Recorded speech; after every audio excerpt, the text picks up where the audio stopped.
Esquenta, não.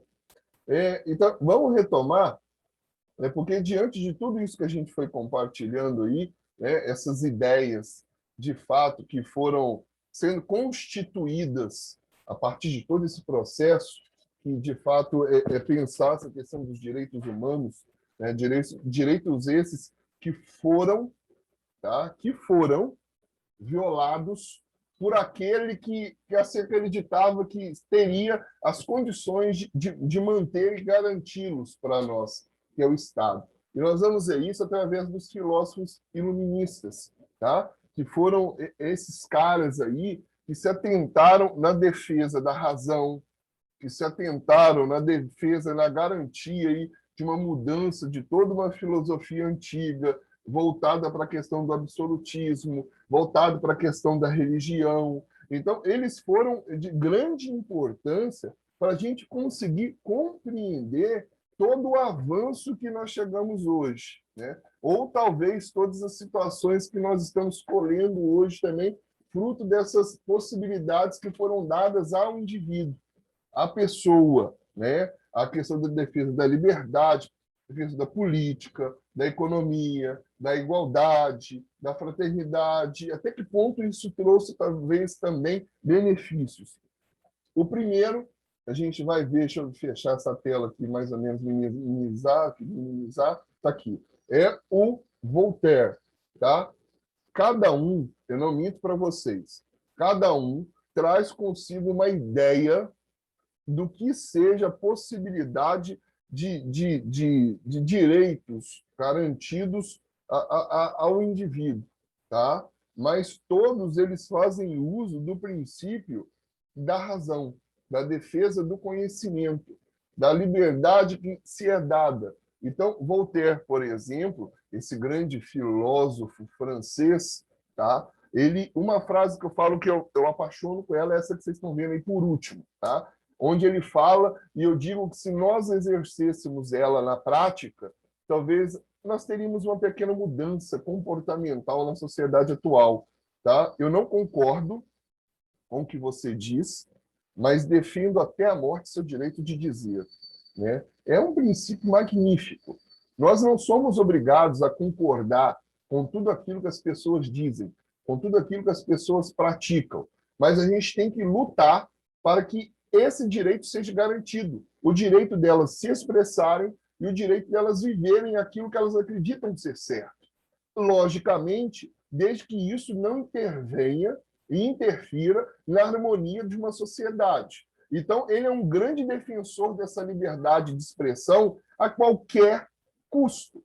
Tanto é que ele vai contra, e ferrenhamente contra, toda a ideologia de monopólio de poder da Igreja Católica, que até então era detentora desse poder e dizia-se o que poderia ser feito, o que não poderia, de que forma poderia agir, de que forma não poderia, o que era certo, o que era errado. Então, ele é um dos caras que, de fato, ele ataca ferrenhamente, tá? O clero, a aristocracia, o absolutismo, o governo, porque ele acredita que, se estão lutando para que o direito do povo seja garantido, que esse direito seja, de fato, colocado em prática. Tá? Mesmo que você não concorde, mesmo que você fale, não é possível se pensar assim, mas que você lute pelo seu e que você lute pelo outro, pelo direito do outro. Esse é o primeiro, Voltaire. Tá? A gente tem Montesquieu, ou Barão de Montesquieu, também um filósofo e político muito importante da França, tá? Aí do século XVIII, né? Que também trabalha uma ideia um pouco diferenciada, tá? De Voltaire, né? Porque ele acredita que o poder, para que de fato ele possa interagir e fazer com que a sociedade se constitua dentro de uma harmonia, o poder não pode estar centralizado na mão de um. Então, ele é ferrenhamente também contra o poder absolutista, ele é ferrenhamente contra o poder centrado e concentrado no Estado, nas mãos de uma única pessoa, na religião. Ele é o grande idealizador do que nós temos hoje, tá? Que é a separação dos poderes. tá? Poder legislativo, executivo e judiciário. Eu falo que os seus ossos lá no túmulo, se existem ainda, ele deve estar extremamente também revoltado, porque ele lutou durante toda a sua vida pela descentralização do poder, né? Dividiu esse poder em 3 outros órgãos, que é o que nós temos hoje, e, infelizmente, esses poderes, esses órgãos, continuam buscando vantagens para eles e não para a sociedade. Então, ele idealizou um tipo de governo, né? Fez com que esse tipo de governo, de fato, pudesse existir, na esperança de que, dividindo os poderes e não centralizando nas mãos de um, né, esses poderes pudessem ter um olhar como um todo para a sociedade. E a gente sabe que isso ficou só no papel, né? Se a gente for pensar, de fato, me desculpe a franqueza, o poder legislativo, executivo e judiciário hoje, na atual conjuntura, não estão preocupados com o povo, não estão preocupados com a situação social, econômica, religiosa, jurídica da população. Estão preocupados em trazer benefícios para eles próprios. Então, a divisão, a proposta do Barão de Montesquieu para fazer com que uma sociedade caminhasse de forma harmônica e justa foi muito bonita, mas ele se esqueceu de que na frente, por trás, na direção de todos esses poderes, se encontra o indivíduo, o ser humano. E o ser humano, infelizmente, é ganancioso. O ser humano não sabe lidar com poder. O ser humano tem uma grande dificuldade em viver em harmonia com o outro, porque o outro acaba sendo sempre um indivíduo de risco para ele, no sentido de que pode ameaçar os seus objetivos de vida. Então, é uma situação complicada. A gente tem aí Rousseau, tá? A gente tem a ideia do Rousseau, que é a ideia, de fato, do tema da Revolução, aí, do lema da Revolução Francesa, né? Um grande defensor dos princípios da liberdade, da igualdade e da fraternidade. Tá? Para ele, a ideia de Rousseau se encontra muito dentro desses princípios aí. Olha, para Rousseau, a única esperança de garantir os direitos de cada um está na organização de uma sociedade civil, ou seja, uma sociedade onde os direitos sejam iguais para todos, né? Deveria ser assim, de fato, a organização dessa sociedade, né? Essa sociedade onde, como ele bem diz aí, esses indivíduos concordaria, né, em submeter a vontade e os seus direitos, tá, a uma instituição para garantir, de fato, né, a possibilidade de que seus direitos não fossem violados. Então, é a partir de Rousseau que nasce essa ideia de Estado. Tá? É a partir de Rousseau que nasce essa ideia de que nós temos direitos garantidos, nós temos possibilidades de se pensar a vida, em dignidade, mas a partir do momento que esses direitos começam a ser garantidos, né, se faz necessária essa questão de se pensar no Estado. Então, a gente tem, no primeiro momento, o nascimento do Estado. Tanto é que ele trabalha aí, olha, um Estado natural, onde os homens são iguais. Os mares só surgiram depois que certos homens resolveram demarcar pedaços de terras, dizendo a si mesmo, essa terra é minha, então nasceram os vários graus de desigualdade humana. Ou seja, foi dada ao ser humano a possibilidade de se tornar autônomo, né, através da sua garantia de trabalho, da sua garantia de serviço, da sua garantia de salário. Foi dada ao ser humano a possibilidade de comprar e de adquirir pequenos pedaços de terra, mas a partir deste momento começou todos os problemas. É como se a gente imaginasse assim, né, a cada noite, isso acontece muito no interior, ou acontecia, né? À noite as cercas andavam, né? À noite, enquanto um vizinho dormia e o outro permanecia acordado, ele ia lá, movia sua cerca para dentro do terreno do vizinho, né? Então, assim, a partir do momento que foi dado ao ser humano, de fato, demarcar essas suas pequenas propriedades como um direito, ele começou a usar de determinadas malícias. Tanto é que surge aí a questão do Estado, né? A gente tem aí John Locke, tá? Que é um cara também defensor de que nós não nascimos prontos, no sentido de que nós somos dotados de um conhecimento prévio, que ele chama isso de ideias inatas, que são aquelas ideias que já nascem conosco e que são fixas As nossas ideias, para John Locke, elas são constituídas na medida que nós vamos vivendo, na medida que nós vamos caminhando. É como se nós pensássemos, como ele mesmo diz aí, a nossa vida fosse uma tábula rasa, um caderno com folhas em branco. E na medida que nós vamos vivendo, na medida que nós vamos caminhando, na medida que nós vamos fazendo escolhas, essas folhas vão sendo preenchidas através de ideais, através de princípios, através de condutas. Então, assim, e é um grande defensor dessa lógica que vocês estão vendo aí, que para ele não pode se pensar em momento algum em permitir-se com que o Estado tenha em suas mãos a garantia dos direitos humanos, do direito de cada cidadão. Mas sim, deve haver a soberania do povo. Sim, a soberania da população.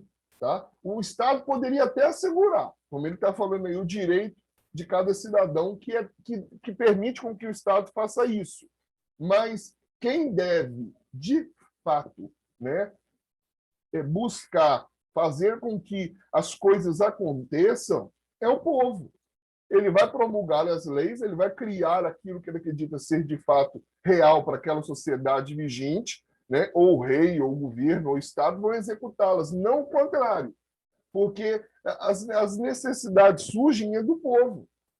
E na medida que as necessidades surgem, são eles que deveriam ter a possibilidade de pensar naquilo que melhor caberia a eles para a garantia desses direitos, e não o contrário.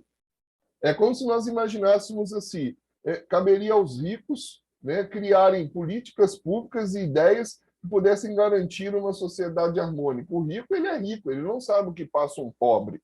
Né? Eu brinco muito e falo assim, a gente fala muito de pobre, né, a gente pensa no pobre, a gente se compadece do pobre, mas nós não somos pobres. Não somos. A gente não sabe o que um pobre vive, o que um pobre passa. A gente não tem noção de como é uma vida miserável. A gente não tem. A gente vê isso através de imagens, de noticiários, lê isso através de jornais, de revistas. A gente fala do pobre, pensa no pobre, mas a gente não está no meio do pobre. A gente não sabe o que o pobre vive. Então, ninguém melhor do que aquelas pessoas que estão passando por aquele momento para dizerem, de fato, quais são as necessidades que são melhores naquele momento para serem atacadas através de políticas que possam condizer com a melhoria de vida. Então, são situações como essa. E, por último, nós temos Thomas Hobbes, tá? Um grande filósofo, matemático aí, inglês, né? Que ele fala, resumidamente, existe uma cantora chamada Pitty, não sei se vocês já ouviram ela, e ela trabalha a ideia de Hobbes. Tá? O homem é o lobo do homem. O que seria isso? Nós somos guiados pelas paixões, nós somos guiados pelas sensações, nós somos guiados pelo nosso sentido. E tudo isso faz com que nós nos guiemos de acordo com as nossas próprias vontades, os nossos próprios desejos. E isso nos impede de pensar no todo. Então, o Thomas Hobbes ele fala que o nosso estado de natureza é ruim. Nós somos ruins por natureza. Nós somos ruins. Nascemos ruins, porque nós somos guiados pelas paixões, pelos sentidos, pelas emoções, e não pela razão. E quando nós fazemos isso, nós acabamos ocasionando na sociedade tudo que a gente tem. Então, para Thomas Hobbes, por exemplo, a violência, a fome, o desemprego, as guerras, tudo isso que nós presenciamos é fruto das atitudes humanas. Por um lado, ele não está tão errado, não. Né? Por um lado, ele não está tão errado, não. Não minto para vocês, não. O nosso lado egoísta de ser e de não nos colocarmos no lugar do outro, a empatia, né, de fato, contribui para que nós tenhamos uma sociedade de desigualdades sociais, econômicas, políticas, religiosas, e aí vai. Então, mas para Thomas Hobbes, diante de uma situação como essa, ele é como se nós imaginássemos o seguinte: o ser humano não é capaz, então delegue isso a alguém. E ele reforça a ideia de Rousseau, da necessidade de permitir com que uma autoridade, uma instituição, tenha e seja detentora desse processo. Então, ele traz consigo também a ideia de Rousseau de que, se a gente não está dando conta, delegue isso a alguém. E ele fala que isso deve ser delegado aí, né, a uma instituição que ele chama de governo, que ele chama de Estado, que ele chama de poder, porque somente esse Estado, né, somente essa instituição seria capaz de trazer a paz, a harmonia, o respeito necessário dentro da sociedade, né? Do contrário, nós viveríamos o caos, viveríamos uma sociedade realmente da indiferença, que talvez seja o que nós temos hoje em dia. Só estou parando aqui só para molhar o bico e perguntar a vocês. De boa? De boa. Tá confuso, não? Não, tô tranquilo. Eu tentei, assim, o que eu falei até no início com você. É muito difícil conseguir contextualizar determinadas situações. Eu peço até desculpa, mas não tem jeito. Existem partes da filosofia e da sociologia que são muito conteudistas, e não tem como eu fugir disso. Mas eu ainda tento trazer da melhor forma possível, assim, pelos slides, por um método interativo, um vídeo ou outro, porque se de fato a gente ficasse preso na leitura da apostila, ficaria mais cansativo ainda. Então, assim, pelo menos nesse processo que eu tento, ele se torna um pouco mais tolerável, um pouco mais suave, né? Então, assim, a gente perpassou aí, tá? A gente perpassou todo um percurso histórico, chegamos aí ao iluminismo, alguns filósofos iluministas que, volto a dizer, tá? Nessa luta pela igualdade, pela fraternidade, né? Pela justiça, pelos direitos, fizeram com que nós chegássemos e caminhássemos rumo ao que temos hoje de sociedade vigente. Dentro dessa perspectiva, galera, a gente vai caminhando. E a gente vai caminhando, tá, para aquilo que nós temos aí dentro da apostila de vocês, né, para a gente conseguir caminhar para o positivismo, né, o que a gente chama aí na sociologia, né, de evolucionismo social ou evolucionismo cultural. Mas antes da gente chegar nisso, existe isso aí. Eu acredito que todos vocês devem se recordar, né? Quem nunca viu a teoria de Darwin no livro, né? Principalmente essa imagem que tem aí das girafas, que ao longo do processo histórico, para elas se adaptar, né, a questão das folhas que ficavam lá em cima no topo da árvore, para se alimentar e de fato não morrerem de fome, elas foram tendo que se adequar a essa realidade, que Darwin chama isso de seleção natural, né? Ou seja, sobrevivem os mais fortes.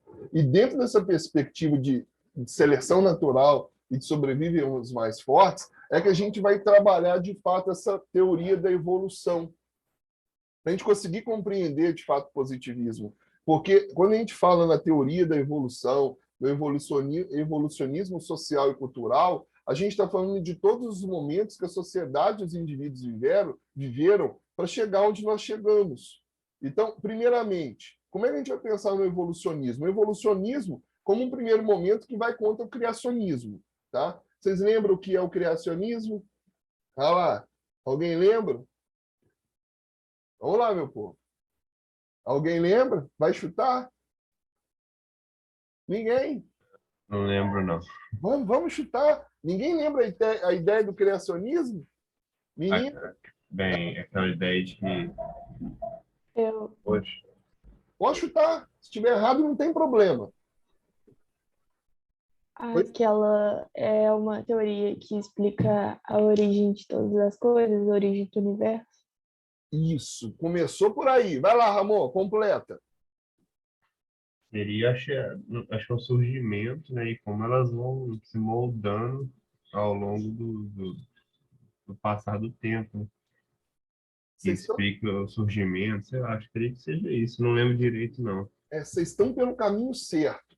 Porque até então, se a gente está falando, a gente estava falando de religião e a gente estava falando do iluminismo, e uma das grandes questões que o iluminismo combate, né, é a questão religiosa, bem como a questão do absolutismo.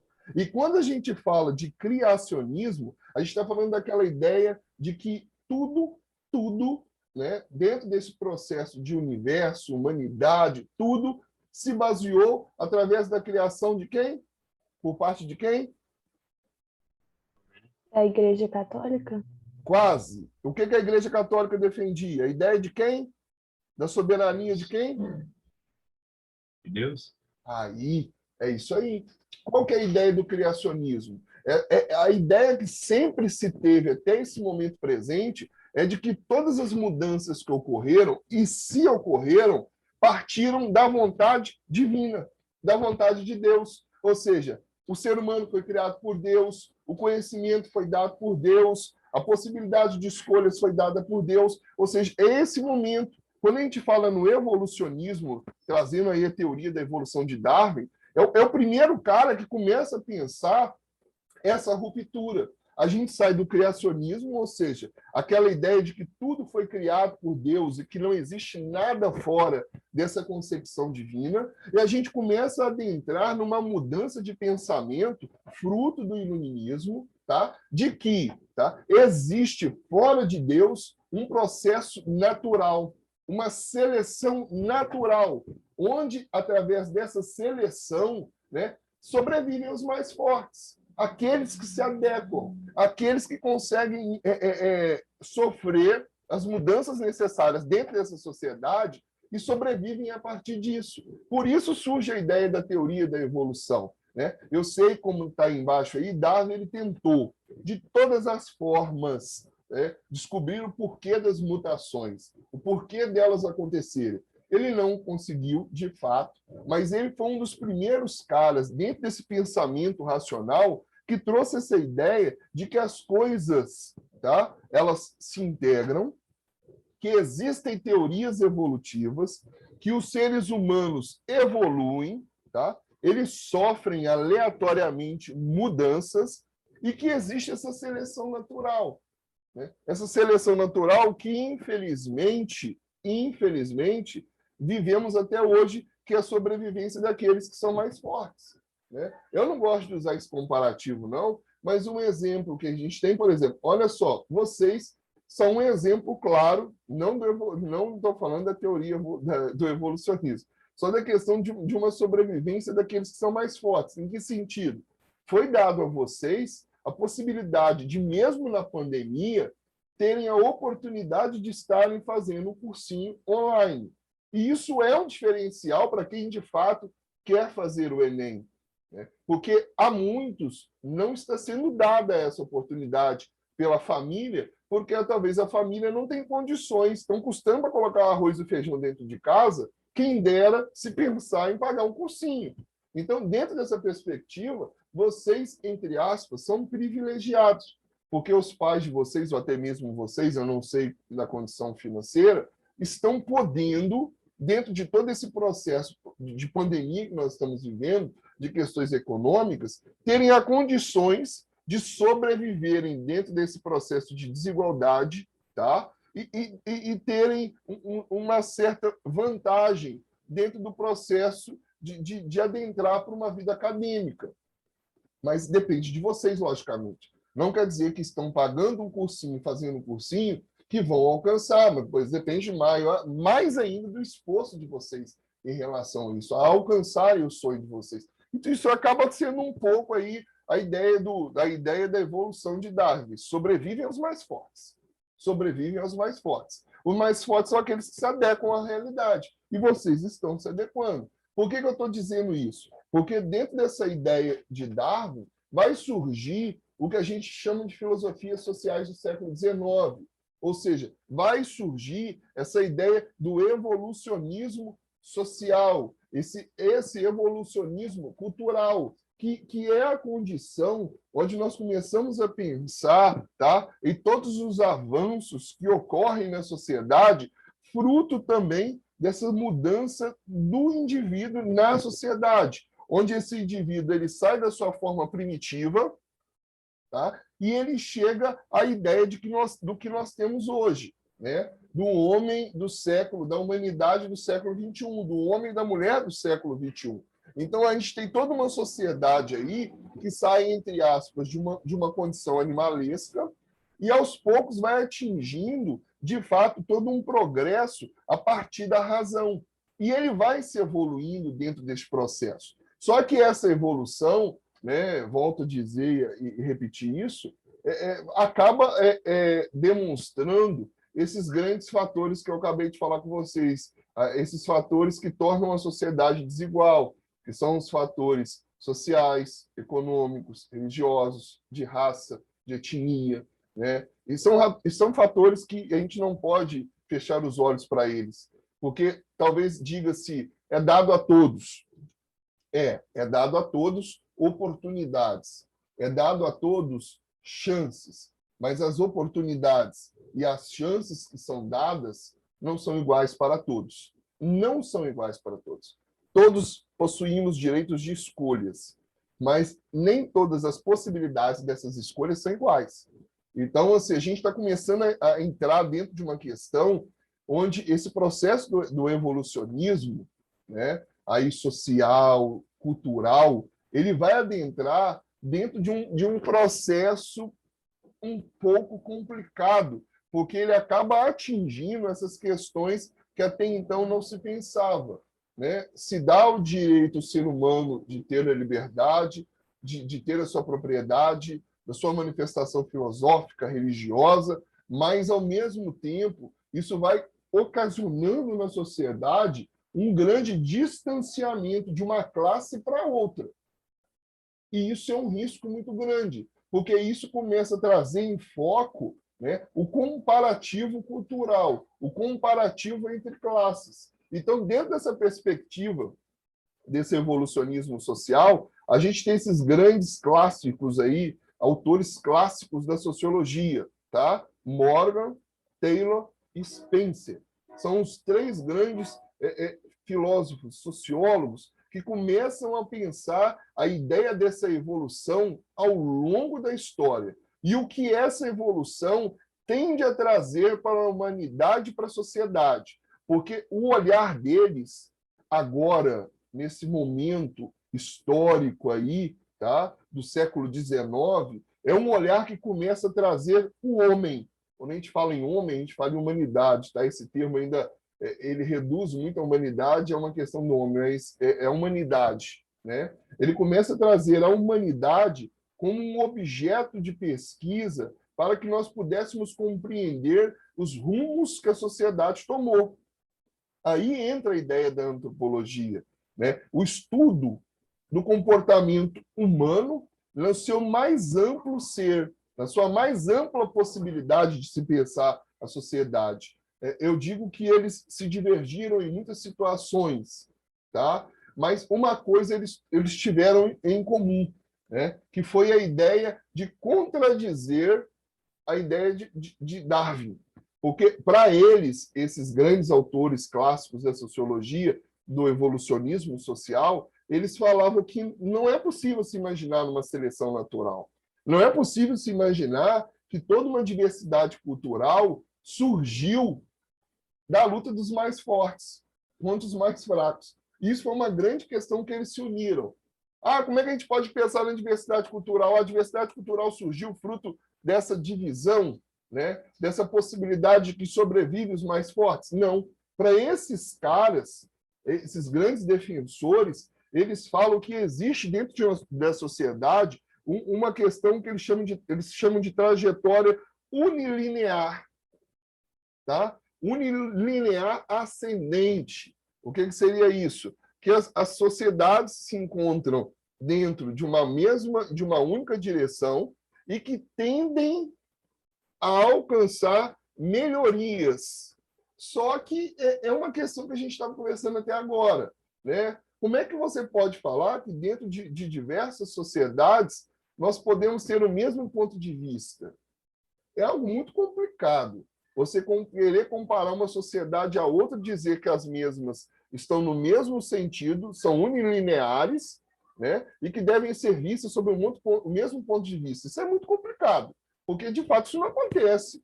Você vai querer comparar Brasil com China? Você quer comparar Brasil com Índia? Você quer... é complicado. Você quer comparar a classe média alta com a classe baixa? Né, com pobre. Então, essa perspectiva que eles trazem de ter uma visão unilinear, ascendente, que tende a uma sociedade sobressair Mas pensar isso como um fator para se explicar a diversidade social, a diversidade cultural, a evolução, também foi um risco muito grande. Talvez o que nós temos até hoje ainda aí bombando, né? Onde a gente tem aí essa concepção de que uma sociedade é superior à outra, que uma raça é superior à outra, que uma condição social é superior à outra, que uma questão de gênero é superior à outra, que uma questão de orientação sexual é superior à outra, que uma questão de sexo é superior. Talvez isso surgiu disso, tá? Da gente tentar olhar todos sobre o mesmo patamar, sobre o mesmo ponto de vista, mas isso é complicadíssimo, porque a gente não está levando aí em conta os fatores sociais, econômicos e culturais. Então, acaba sendo um risco, mas foi o que eles trouxeram enquanto ideias. Tá? Esses clássicos aí da evolução, do evolucionismo social e cultural. Eles quebram essa questão de se pensar a evolução, a diversidade a partir da lei da seleção natural e trazem um novo ponto de vista, mas muito arriscado também, mas trazem. Só para a gente estar compreendendo essa questão da evolução, vamos ver esse videozinho aí, rapidinho, básico. Vocês, desculpa, estão vendo e ouvindo? Sim. Sim, beleza. O conhecimento. Como ele se transforma?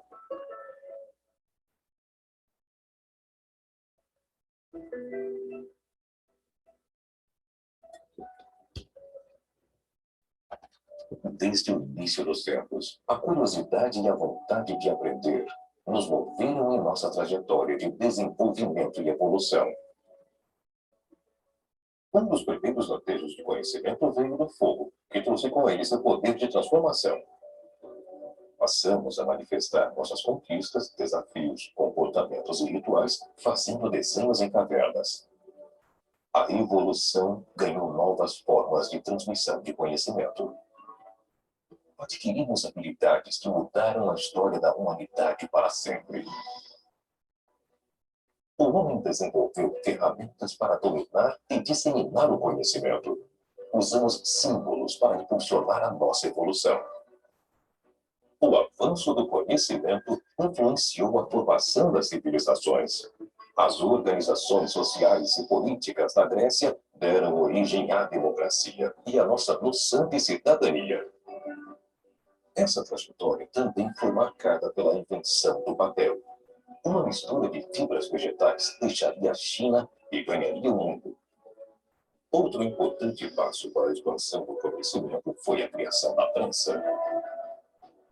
A humanidade renasce com a quebra de paradigmas e avanços nas artes, literatura e ciências, superando a herança clássica e nascendo para uma época de iluminação.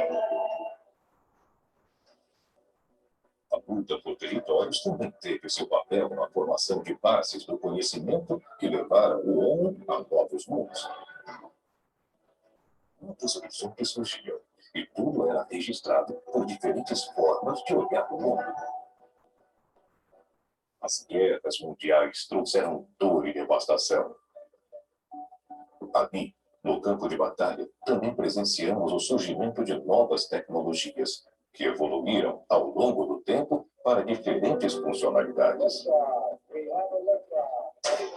Essa evolução do conhecimento e o desenvolvimento da tecnologia possibilitaram a queda de limites, antes impossíveis de alcançar.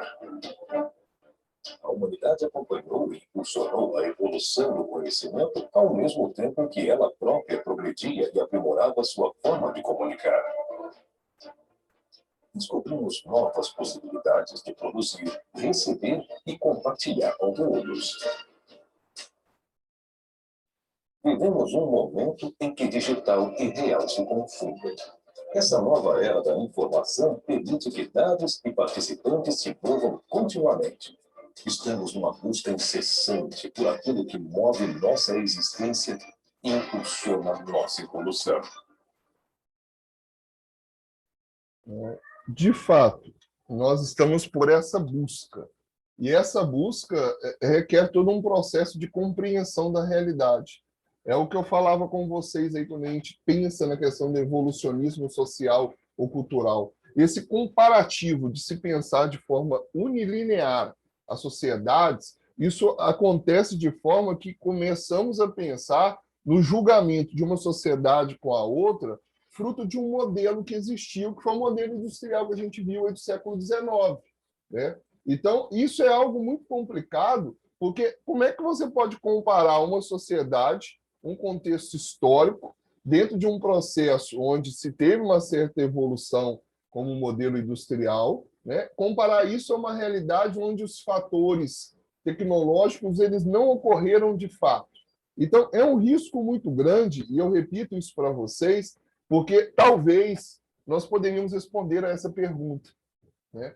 Será que o evolucionismo social não foi um dos grandes e dos principais fatores para a desigualdade, preconceito, discriminação e intolerância, né? A gente tentar fazer esse comparativo entre as sociedades de forma que isso pudesse tentar explicar a sociedade que temos e a sociedade que se constituiu? Não sei, né? Aí cabe a cada um de nós pensarmos.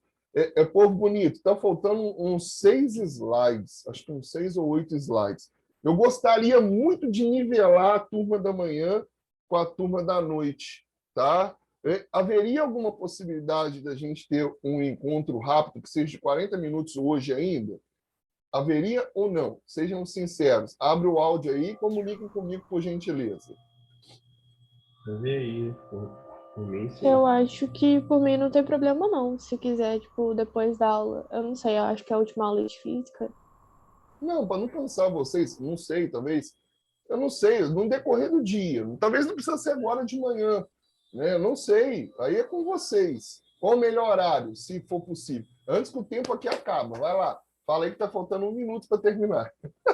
Pra mim seria melhor depois da aula de física, porque Mas à tarde eu tenho que ficar com meu irmão. que horário? Eu não sei que horário de física que é que vocês têm. Termina 12h15, eu Termina, acho. termina 12h15. Mas Daria. é pra mim. É, Tem que ser pra todo mundo. não, tem. Ou 6 horas. Não sei que hora que vai cair o tempo. Vai lá, me ajuda. Todo mundo. Aí é difícil, porque é Hã? mais. Porque tem um monte de gente, cada um com Mas aí tinha. suas responsabilidades. Por exemplo, 18 horas daria para todo mundo ou não? Para a Bia talvez não daria, né, Bia? Não. Meio-dia e 15, daria para todo mundo? Eu sei que está na hora. Augusto, se der pra todo mundo 6 horas, alguém pode me passar a matéria depois. Não tem problema, não. Poxa, Bia, E se mas ela tiver gravado também, né? Eu não sei. verdade, É, é verdade. aí tá de boa. Maria e Mariana, 18 horas, dá antes que o tempo acaba. Por mim, dá. Dá? Ô, Bia, então a gente disponibiliza para você o link, aí você acessa, pode ser? Pode, não tem problema, não. E nos perdoe, mas a gente tinha que achar um horário comum para a gente finalizar. 18 horas eu mando